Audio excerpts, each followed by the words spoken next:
BJP चाहती है यहाँ पे जो जमीन है आउटसाइडर्स आए, यहाँ की जमीन को बेचा जाए, यहाँ पे के रोजगार को बेचा जाए ना। हमने फर्स्ट टाइम से कहा है we do not trust them. अस्सलाम वालेकुम नाज़रीन, उम्मीद है कि आप सब खैर वाफियत से होंगे। मैं हूँ इशरत भट्ट और आप देख रहे हैं ग्रोइंग कश्मीर। नाज़रीन, आपको बताते चलें, डिलिमिटेशन कमीशन के हवाले से यानी हदबंदी कमीशन के हवाले से जो कश्मीर की सीटें थी वहाँ पे जो है एक सीट को बढ़ा दिया गया, और अगर हम जम्मू की बात करें तो जम्मू की 6 सीटों को बढ़ा दिया गया। सबसे पहले हम मजीद जानने की कोशिश करेंगे कि कश्मीर की जो सीटें थी, सबसे पहले 46 सीटें जो थी वो कश्मीर की थी। उसके बाद डिलिमिटेशन कमीशन के प्रपोजल के बाद कश्मीर की एक सीट को बढ़ा दिया गया। वही अगर हम जम्मू की बात करें तो जम्मू की सीटें पहले 37 थी, उसके बाद डिलिमिटेशन कमीशन के प्रपोजल के बाद 6 सीटों को बढ़ा दिया गया। अब जो है जो कश्मीर की ऑल पॉलिटिकल पार्टीज है, ये इस प्रपोजल को रिजेक्ट कर दिया गया। उसके बाद अब 2 महीने का जो है एक्सटेंड डेट की गई है। अभी हम फाइनलाइज नहीं कर सकते हैं, फिलहाल के लिए जो है 2 मंथ इस डेट को आगे बढ़ाया गया था। आज हम नेशनल कॉन्फ्रेंस की स्पोक्स पर्सन इफ्रा जान के पास आए हैं। मजीद जानकारी हम इफ्रा जान से ही लेंगे। अस्सलाम वालेकुम इफ्रा जान। वालेकुम सलाम। सबसे पहले आपका खैर मकदम करते हैं ग्रोइंग कश्मीर में। Thank you. तो आप हमें बताइए कि डिलिमिटेशन के हवाले से अगर देखा जाए तो अब 2 मंथ्स का डेट जो है एक्सटेंड कर दी गई है। आपको क्या लगता है कि मजीद क्या हो सकता है? देखिए, चूंकि डिलिमिटेशन कमीशन जो है एक इलेक्टेड कमीशन नहीं है, इसको किसी ने वोट नहीं किया है, चाहे आप हो, मैं हो, हमारी पार्टी हो, हम में से किसी को नहीं पता है ये क्या सोच के डिसीजंस लेती है, क्या इसके मन में आता है। तो ये कहना कि ये नेक्स्ट 2 महीने में क्या करेगी, ये इम्पॉसिबल है। अगर ये एक डेमोक्रेटिक एक्सरसाइज होती तो यहाँ की आवाम को, मुझे, आप सबको, हमारी आवाम को पता होता कि क्या होने वाला है, किस तरीके से उनके लिए डिसीजंस लिए जाते हैं। लेकिन हम देख रहे हैं कि हमको कुछ नहीं पता है हमारे डिसीजंस किस बिना पे लिए जाते हैं, किन वजूहात पे लिए जाते हैं, और हम सिर्फ ये देखते हैं कि एक दिन डिसीजन आ जाता है। अब 2 महीने बाद हम देखेंगे कि ये लोग क्या डिसीजन लेंगे। लेकिन जो 2 महीने पहले इनके डिसीजंस थे वो किसी भी सेंसिबल इंसान को, नेशनल कॉन्फ्रेंस तो ऑब्वियसली उसको डिसएग्री करती ही है। अगर आप भी एक कॉमन सेंसिकल इंसान होंगे, जिसको थोड़ी बहुत समझ होगी, जिसको 2nd क्लास का मैथमेटिक्स आता होगा, अगर आप भी जाके देखेंगे, आप देखिए कि इन्होंने किस तरह से डिलिमिटेशन में एक रीजन को काटा है, और रीजन्स को भी नहीं, साफ साफ पे जिसको पॉलिटिक्स में जेरीमैंडरिंग कहते हैं। आपने कुछ जगहों पे 50,000 की कॉन्स्टिट्यूंसीज रखी हैं, कहीं पे आपने 2-2 लाख की कॉन्स्टिट्यूंसीज रखी हैं। तो क्लियरली आपने देखिए, डिलिमिटेशन जो होता है it is done on the basis of population, यानी इक्वल नंबर ऑफ पॉपुलेशन के पास एक वोट होता है असेंबली में जाने का, और एक इंसान के वोट का उतना ही पावर होता है जितने दूसरे इंसान के वोट का पावर होता है। ये this is a basic of delimitation. But now we see कि इन्होंने कुछ जगहों पे इन्होंने तो एक रीजन की करीबन 10 लाख पॉपुलेशन को तो इन्होंने काउंट ही नहीं किया है। 10 लाख वोटर्स का इन्होंने कोई मतलब ही नहीं छोड़ा है। तो clearly if you see this is a process कि भारतीय जनता पार्टी जो है, BJP, it is scared, it is afraid and it wants to, जो कहते हैं ना, बुलडोजर चला रही है बीजेपी इस टाइम जम्मू और कश्मीर की आवाम पे बुलडोजर चला रही है, और ये उनका एक और हथकंडा है। इफरत जी, आपसे जानना चाहेंगे कि आर्टिकल 35 के बाद हटने के बाद अगर हम बात करें तो बीजेपी का दावा था कि यहाँ पे विकास होगा। इस बारे में आपका क्या रिएक्शन रहेगा? देखिए, आर्टिकल 35A जो था वो गारंटी देता था जम्मू और कश्मीर की आवाम को उनके जमीन पे, उनके रोजगार पे और उनके डोमिसाइल पे। आर्टिकल 35A यही एक चीज थी जो गारंटी हम लोगों को करती थी।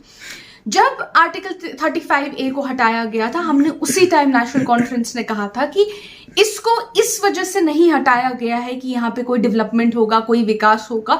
इसको इस वजह से हटाया गया है ताकि इवेंचुअली जम्मू और कश्मीर की आवाम को डिसएम्पावर किया जाए।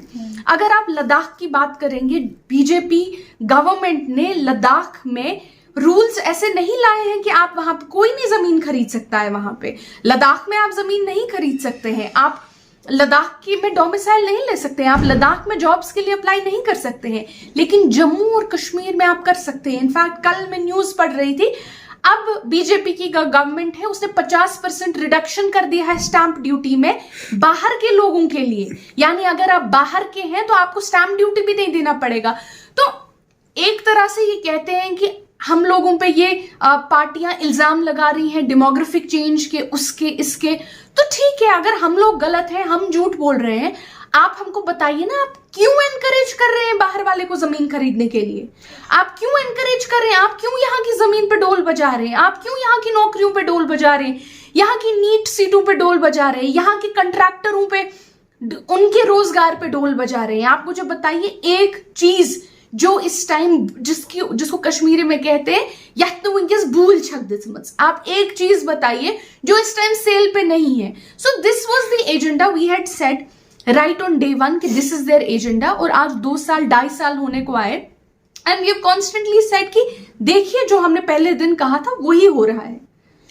इफ्रा जी, आपसे एक खास बात जानना चाहेंगे कि 2019 की अगर हम बात करें तो हंदवारा डिस्ट्रिक्ट जो है, हंदवारा की जो घर घर एनसी के थे, और आज अगर हम बात करें कि घर घर वहां के, मैं हंदवारा की बात कर रही हूँ और 2019 की बात कर रही हूँ, वहां पे 2019 में देखा गया था कि एनसी राज कर रहा था हंदवारा में, और आज हमें ये देखने को मिल रहा है कि घर घर बीजेपी है। इस पे कोई रिएक्शन आप देना चाहेंगे? देखिए, हंदवारा के घर घर में बीजेपी है, आप ऐसा बोल रही हैं, बिल्कुल नहीं।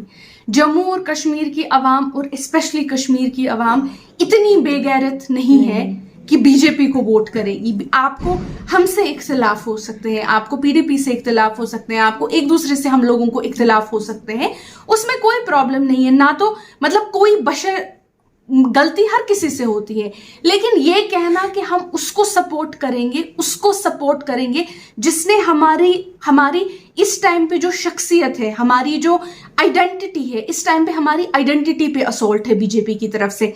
हमारी कॉन्स्टिट्यूएंसीज के नाम बदले जा रहे हैं, हमारी जमीन को सेल पे लगाया जा रहा है, क्लियरली एनकरेज किया जा रहा है। जो कल का ऑर्डर आया कि बाहर के लोग यहाँ आके सेटल करें, उसको एनकरेज किया जा रहा है। मैं नहीं बिलीव करती हूँ कि हंदवारा के लोग ऐसे लोग हैं कि वो बीजेपी को ही सपोर्ट करेंगे, बिल्कुल भी मैं इस बात से अग्री नहीं करती हूँ। इफ्रा जी, एक और सवाल रहेगा आपसे, आप हमें बताइए, जो हाल ही में एक एक्साइज पॉलिसी यहाँ पे खड़ी हुई कि 51 वाइन शॉप्स खोलने जा रहे हैं, तो इस पे आप क्या कहना चाहिए?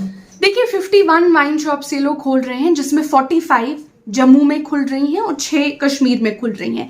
पहली बात जो मेरे दिमाग में आई वो कि जब 2014 में इलेक्शंस हुए थे हमारे, आपको पता है बीजेपी को सबसे यहाँ पे वोट सबसे ज्यादा जम्मू और कश्मीर में किसने दिया था? जम्मू के 4 डिस्ट्रिक्ट्स ने दिया था। आज उन्हीं जम्मू के 4 डिस्ट्रिक्ट्स में 45 वाइन शॉप्स खोल रहे हैं। इस तरह से उस टाइम हम लोगों ने जम्मू की उन 4 डिस्ट्रिक्टों की आवाम को बोला था कि देखो, बीजेपी आपकी नहीं है। अगर आपको लगता है कि बीजेपी कम्युनल कार्ड खेलती है, हिंदू कार्ड खेलती है, उससे बीजेपी आपकी हो जाती है, it is a lie. BJP आपकी नहीं है, वो सिर्फ अंबानी अडानी की है। आप लोग सेंसिबली अपने आप को पीछे हटाइए, आप लोग सेंसिबली इस पार्टी को वोट मत कीजिए। लेकिन जम्मू के उन 4 डिस्ट्रिक्ट्स ने शायद हमारी बात नहीं सुनी, और आज टोल प्लाजा पे टोल प्लाजा, सबसे पहले अगर असॉल्ट होगा, अगर सबसे पहले कोई जमीन खरीदेगा, पहले जम्मू की खरीदेगा, उसके बाद कश्मीर की खरीदेगा। पहले अगर रोजगार जाएगा, पहले जम्मू वाले का जाएगा, उसके बाद कश्मीर वाले का जाएगा। इसी तरह से मैं कह रही हूं कि ये, अगर आप इन वाइन शॉप्स को खोलने की बात करिए, इस टाइम पे जम्मू और कश्मीर में ड्रग मेनांस बहुत ज्यादा है। एवरीबडी नोज दिस, आपको भी पता है, हमको भी पता है। इतना ज्यादा है कि मुझे लगता है पंजाब से बहुत ज्यादा है, इंडिया में सबसे टॉप पे है। मुझे लगा था कि बीजेपी की गवर्नमेंट, एक सेंसिबल इंसान को लगेगा कि एक गवर्नमेंट जो है वो आएगी और इस पे एक पॉलिसी बनाएगी, इस पे काम करेगी। ड्रग्स को खत्म करने की बजाय ये और नशीली चीजें मार्केट में बेच रहे हैं लाइसेंस के तहत, साफ तौर पे। उससे क्या होगा? उससे जेनरेशंस बर्बाद हो जाएंगी। जम्मू के बच्चे भी हमारे बर्बाद हो जाएंगे, कश्मीर के बच्चे भी बर्बाद हो जाएंगे। कोई फैमिली नहीं चाहेगी कि उसका बेटा, उसकी बेटी शाम को शराब पी के घर आए। Nobody would be okay with it. तो दिस इज, लास्ट में मैं इस बात पे ऐड करूंगी कि जब सरकार इलेक्टेड नहीं होती है, इस सरकार को किसी ने इलेक्ट नहीं किया, इस बीजेपी की गवर्नमेंट को, सो ये बिल्डोजर इन्हीं तरीकों से ये यहाँ की जो हमारी आइडेंटिटी है, जो हमारे लॉज हैं, जो हमारी शख्सियत है, जो हमारा कल्चर है, ये लोग इस पे बुलडोजर चला रहे हैं। और ये wine shops is one of the many other aspects of this. एक आखिरी सवाल आपसे रहेगा, आप बखूबी ये जानते होंगे कि 1982 में अगर हम फारूक अब्दुल्ला साहब की बात करेंगे तो वो एज ए सीएम काफी टाइम रहे हैं। तो मुझे नहीं लगता है कि, खासकर हमें नहीं लगता है कि इस वक्त जो लोग किनारे काशी एनसी के साथ कर रहे हैं वो करना चाहिए था लोगों को या नहीं करना चाहिए था। जैसे कि अभी बीजेपी के साथ लोग खड़े हैं और एनसी के किनारे काशी कर रहे हैं, ऐसा क्यों है? देखिए, आप कह रही हैं कि बीजेपी के साथ लोग खड़े हो और नेशनल कॉन्फ्रेंस के किनारे काशी कर रहे हैं। मुझे नहीं पता है आप किस बेसिस पे ये मतलब ये प्रोपोजिशन आपका किस बेसिस पे है। तो अगर अब ऑब्वियसली मैं कहूंगी कि नहीं नहीं नहीं लोग एनसी के साथ हैं, आप कह रही हैं नहीं नहीं नहीं लोग बीजेपी के साथ हैं, इसीलिए हम लोग डेटा देखते हैं, क्योंकि डेटा जो होता है वो झूठ नहीं बोलता है। आप डीडीसी के इलेक्शंस का डेटा देख लीजिए, 2019 के इलेक्शंस का, उसमें आप देख लीजिए पीएचडी को किस हद तक सपोर्ट मिला, उसमें national conference largest political party है उसको किस हद तक सपोर्ट मिला और बीजेपी को किस हद तक सपोर्ट मिला। वहीं आपको क्लियर पता चलेगा डीडीसी के इलेक्शन से दो चीजें क्लियर हो जाती हैं। एक कि यहां पे जो इस टाइम पे फाइट है एनसी वर्सेस बीजेपी की है। बीजेपी चाहती है यहाँ पे जो जमीन है आउटसाइडर्स आए, यहाँ की जमीन को बेचा जाए, यहाँ पे के रोजगार को बेचा जाए। नेशनल कॉन्फ्रेंस जो है वो यहाँ की जो रिसोर्सेस हैं, चाहे वो एमबीबीएस की सीटें हो, एमडी की सीटें हो, नौकरियां हो, सरकारी नौकरियां हो, जमीन हो, कारोबार हो, कॉन्ट्रैक्ट हो, यहाँ के लोगों के लिए रखना चाहती है। तो it is very clearly between NC and PDP. और अगर आप डीडीसी इलेक्शन रिजल्ट देखेंगे उसमें दूसरी चीज ये साफ साफ हो जाती है कि people stand with the national conference, क्योंकि आखिरकार जो इंसान वोट डालता है वही बोल सकता है कि वो किसके साथ खड़ा है। और आज जम्मू और कश्मीर की आवाम, मुझे 100% आई एम वेरी श्योर कि जम्मू और कश्मीर की आवाम इतनी अक्लमंद है कि अगर बीजेपी को आज बाहर रखना है तो आपको अपने पुराने पैटर्न से बाहर निकल के वोट करना है। आपको ये नहीं बोलना है कि मैं जी डोगरा हूं, या मैं जी कश्मीरी हूं, या मैं जी जमाती इस्लामी का सपोर्टर हूं, या मैं जी हुर्रियत कॉन्फ्रेंस का सपोर्टर हूं, या मैं जी आरएसएस का सपोर्टर, या किसी का भी, I am saying different ideologies, या मैं जी शिया हूं, या मैं जी सुन्नी हूं। आज जम्मू और कश्मीर की आवाम एक ही आइडेंटिटी जो है वो इंपॉर्टेंट है, और वो आइडेंटिटी है कि यहाँ का जो रिसोर्सेज हैं, यहाँ पे जो असॉल्ट है उसको रोकना है। और आज जम्मू और कश्मीर की आवाम जो है वो वोट देने बाहर आएगी और बीजेपी को किनारा कश करेगी। इफ्रा जान, एक लास्ट क्वेश्चन आपसे रहेगा कि अब जो है डिलिमिटेशन कमीशन को अब आगे बढ़ा दिया गया है, 2 मंथ्स का एक्सटेंड किया गया है। क्या लगता है आपको कि क्या कश्मीर के लिए कुछ अच्छा होगा? टू बी वेरी ऑनेस्ट, मुझे हम लोगों ने, नेशनल कॉन्फ्रेंस ने पहले दिन से एक ही बात कही है। आप हमारा द हिंदू को बयान देखिए पिछले साल जुलाई में, आप हमारे बयान देखिए पिछले साल से हर अखबार पे हमने फर्स्ट टाइम से कहा है we do not trust them. हालांकि हम लोगों ने यहाँ की रिकमेंडेशंस उनको भेजी कि 2011 के सेंसस के मुताबिक काम होना चाहिए, हमने हर तरह के रिकमेंडेशंस उनको भेजे, लेकिन हमने पहले से बोला कि we do not trust them. हमने ये पिछले साल भी बोला है, उसके बाद भी बोला, आज भी बोला और आज भी बोलते हैं। I personally do not trust this commission. And अगर आप मुझे कहेंगे कि क्या आपको इस कमीशन से कोई उम्मीद है, बिल्कुल भी नहीं, मुझे इस कमीशन से कोई उम्मीद नहीं है। थैंक यू सो मच इफ्रा जान। तो नाजरीन, ये थे हमारे साथ नेशनल कॉन्फ्रेंस की स्पोक्स पर्सन इफ्रा जान, जिन्होंने यही क्लियर किया कि ये जो है डिलिमिटेशन पे कोई ट्रस्ट नहीं करना चाहते, ना ही इनको कोई उम्मीद है। तो 2000 सेंसस के बाद जम्मू से ज्यादा कश्मीर की पॉपुलेशन देखी गई थी, जिसके हवाले से ऑल पॉलिटिकल पार्टीज ने जो है डिलिमिटेशन कमीशन इस प्रपोजल को रिजेक्ट कर दिया गया था, क्योंकि उन्होंने भी यही कहा कि 2011 के सेंसस के हिसाब से ही डिलिमिटेशन कमीशन को कोई फैसला आगे बढ़ाना चाहिए। तो नाज़रीन, आगे भी मैं आपको अपडेट्स देती रहूंगी, तब तक दीजिए मुझे इजाजत और आप देखते रहिए ग्रोइंग कश्मीर। दिन भर के तमाम तर अपडेट्स पाने के लिए सब्सक्राइब कीजिए हमारी सभी ऑफिशियल चैनल्स को और साथ ही साथ बेल आइकन भी प्रेस कीजिए ताकि आप तक पहुंचे हर खबर सबसे पहले।